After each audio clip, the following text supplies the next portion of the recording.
Dans cette vidéo, je vais vous présenter le tableau de bord immobilier tout en un, répondant à la perspective d'un agent, d'un chasseur ou même d'un investisseur. On peut directement voir l'interface principale du modèle, avec notamment une section latérale comprenant la capture rapide, pour pouvoir ajouter des nouvelles propriétés assez facilement. Et juste en dessous, la section navigation pour pouvoir accéder à certaines pages ou ressources assez facilement. Donc directement sur l'interface principale, on a donc la to-do list, avec notamment le statut de la tâche et l'importance de la tâche. On a donc deux vues différentes, donc la vue actuelle et la vue des tâches achevées. Donc maintenant, si je viens cocher une tâche pour signaler qu'elle est achevée, elle va donc disparaître de ma vue actuelle et je pourrai la retrouver dans les tâches achevées juste ici. Et donc maintenant, juste en dessous de la to-do list, j'ai donc un petit aperçu de mon CRM et on y reviendra juste après.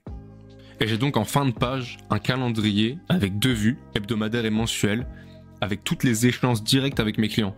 Donc j'ai déjà ajouté quelques exemples, à savoir appeler un client, un rendez-vous physique, une première visite, ou même un appel simulation d'investissement locatif.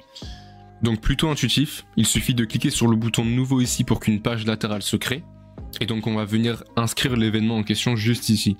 Donc supposons que ce soit un rendez-vous physique, on va pouvoir venir sélectionner le client, et il faut savoir que cette propriété est reliée directement au CRM, donc c'est assez pratique. Donc quand on va venir cliquer sur la case vide, on va pouvoir sélectionner le client en question. Donc supposons Willy par exemple. Également la propriété téléphone est directement reliée à la propriété client. Donc on n'aura pas besoin de venir l'insérer là, ça se fait automatiquement. Et donc maintenant on peut sélectionner la date en question. Donc supposons le vendredi 2. Et puis le lieu du rendez-vous.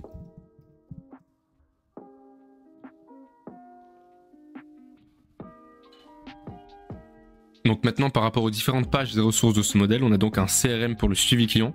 Donc si je viens cliquer dessus, je vais atterrir directement sur le CRM et on peut retrouver le tableau qu'on avait sur l'interface principale du modèle. On a donc 4 colonnes différentes, les leads, les prospects, les clients gagnés et les clients perdus, et on peut voir juste au-dessus la valeur estimée de la colonne.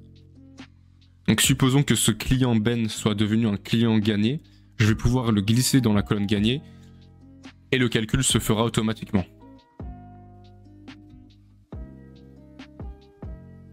Donc directement depuis le tableau, j'ai quelques informations, à savoir le nom du client, la description, sa valeur estimée, et si c'est un vendeur ou un acheteur.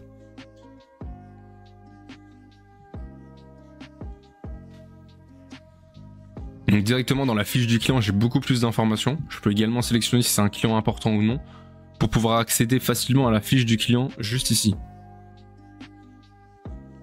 J'ai également ajouté dans la fiche du client une ligne propriété pour savoir à quel bien ce client est relié. Et donc si je viens cliquer sur le bien en question, je vais directement arriver sur la fiche de ce bien. On aura ensuite le calendrier qu'on a déjà vu sur l'interface principale du modèle. Et enfin, on aura une liste contact pour avoir accès aux fiches clients de tous les clients. On aura ensuite la page propriété, qui est donc la base de données reliée à la fiche du client. Donc directement sur la fiche du bien, j'ai pas mal d'informations importantes, notamment la propriété annonce qui est également une propriété reliée. Donc ça peut faire un petit peu peur comme ça, mais c'est tout simplement une propriété qui est reliée à une annonce. Donc si je viens cliquer sur l'annonce en question, je vais atterrir sur la fiche de l'annonce. Et donc en fait on peut voir que c'est une annonce provenant de Le Bon Coin. Et donc on a directement l'URL ici de l'annonce. Et donc en bas de la fiche de l'annonce, j'ai également ajouté une section Google Maps pour pouvoir naviguer autour de ce bien directement depuis l'interface Notion. Ce modèle comprend également un planificateur de réseaux sociaux. Donc ici on peut accéder directement à l'avancement de chaque plateforme avec à l'intérieur un tableau récapitulatif de chaque post. Et on a juste en dessous le calendrier des contenus répertoriant chaque post de chaque plateforme et on a également un aperçu de l'avancement du post en question. On a ensuite une section finance répertoriant toutes les transactions financières de votre activité.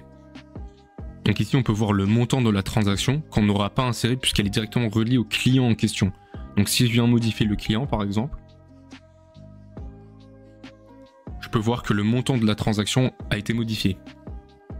Juste en dessous on a donc la somme des transactions qui se calcule automatiquement. Et puis ensuite on a la colonne des commissions qu'on va devoir insérer soi-même. Donc si je viens modifier la commission juste ici, je peux voir que le calcul se fait automatiquement Et donc j'ai ici la somme de toutes les commissions que j'ai pu accumuler. Ensuite, on aura la section ressources répertoriant toutes les annonces de chaque plateforme existante.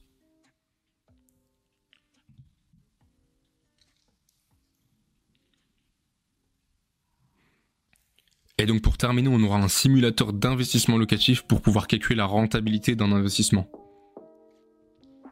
Donc ici, on aura pas mal d'informations, pas mal de calculs, de catégories différentes pour in fine avoir la rentabilité de l'investissement, donc un cash flow annuel et mensuel. Donc ici, je peux voir que le cash flow est positif puisqu'il est mensuellement de 129,25 €. Donc si par exemple, je viens prendre le loyer et que je l'augmente de 100 € par exemple, je peux voir qu'avec le calcul comprenant toutes les informations nécessaires, le cash flow a bien augmenté. C'est tout pour la présentation générale du tableau de bord immobilier. Si vous avez la moindre question, n'hésitez pas à me contacter. J'espère que cette vidéo vous aura donné un aperçu global de ce qui est possible avec ce modèle. Il y aura bien évidemment des vidéos plus détaillées après l'obtention du tableau de bord immobilier. N'hésitez pas à partager la vidéo à vos collègues et élever votre activité immobilière ensemble. Et pour ma part, je vous dis à bientôt pour la prochaine vidéo.